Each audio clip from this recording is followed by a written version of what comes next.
Naku po, matindi ho ito. Biglang pag-resign, pagbaba sa pwesto ni Sara Sayad Lustay. Alright, welcome back to my YouTube channel. I'm Andy's Vlog. Mga kaibigan, heto ho. Bigla na naman ito.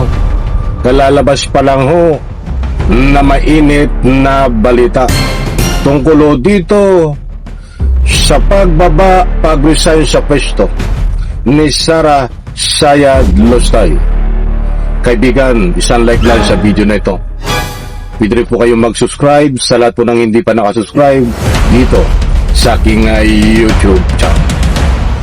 Gusto ko pong ibahagi sa inyo ito dahil importanteng mahalaga na malaman nyo po ito. Kasabay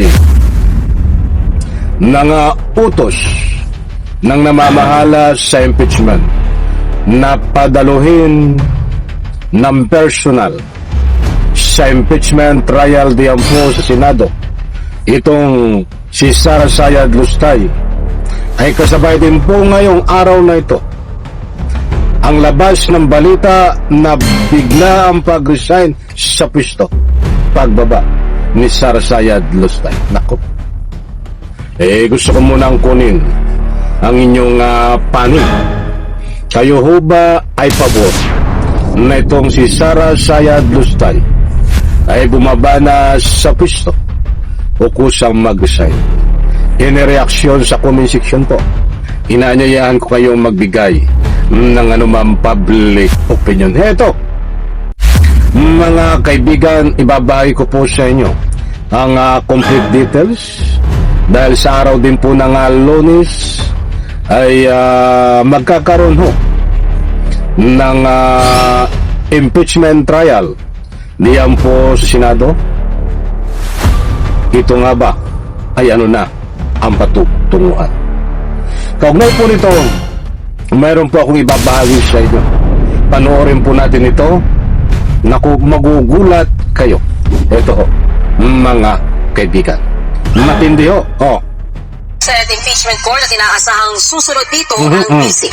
Nanalo si Vice President Sara Duterte sa pagbubukas sa kanyang impeachment trial sa Lunes. Utos po yan ng Senate Impeachment Court at inaasahang susunod dito ang busy. Sa utos ng Senado, natatayong impeachment court, mismong si VP Sara o kanyang abogado ang pinahaharap sa paglilitis. Ayon kay House Prosecutor Congressman Terry Ridon, dapat tumulong si VP Sara sa paglilitis bilang pagpapakita na handa sa harapin ng mga alegasyon. Pakinggan natin ang sinabi ni Congressman Ridon. Pakinggan po natin. Impeachment court na po ito. Supposedly bloodbath ang hinahanap, hindi ba? Para nga yung po nga magdadala ng bloodbath, yung dapat po nandun, hindi po mga abogado.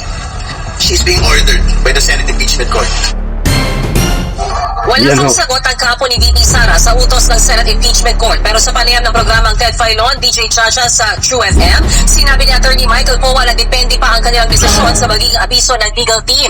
Una nang sinabi ng vice na handa siyang dumalo sa trial. Ito ang pahayag ni Attorney Poa.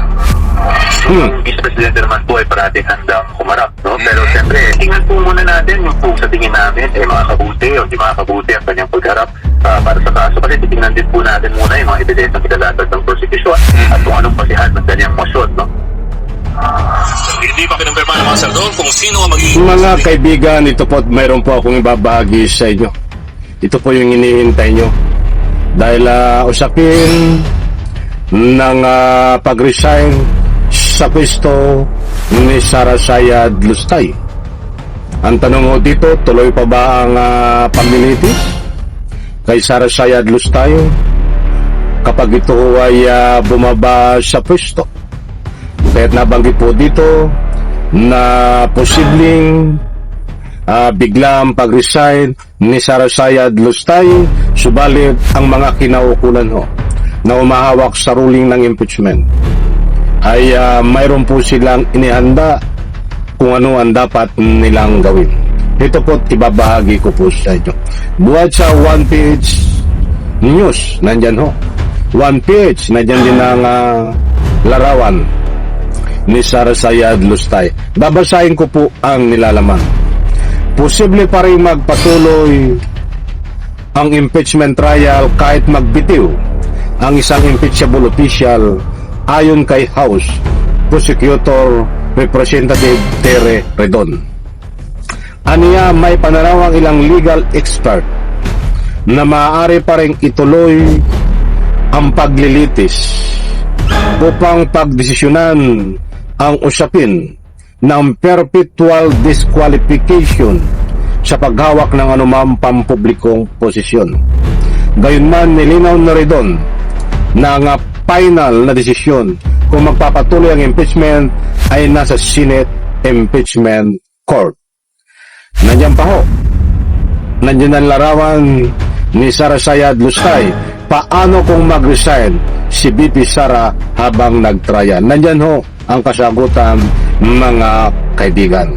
Babasa po muna tayo ng anumang public opinion bago tayo magbigay ng kakulang. Ika nga po komento. Abangan po natin dahil kapag nagipit na yan, na alam niya talaga siyang makukonvict sa Senado, ay biglang magre-resign yan, bababa sa pwesto para nang sa ganon hindi raw siya mapatalsik. Ganon ba? Eto, posibleng bigla ang mag-resign yan kapag nagsimula na ang trial. Kapag nagsimula daw ang trial, isa na lang ho. Ang dami nagsasabi dito mag-resign 100% ako sa kalagitnaan ng impeachment mag-resign yan si Sara Sayad Lustay.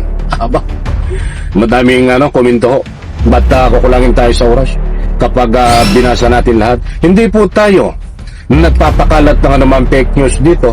Kung nasabi po natin na bigla ang pag-resign ni Sara Sayad Lustay, nandyan ho at nagbabatayo tayo sa anumang komento at siyempre siya ay binahagi po ng balitang 1PH.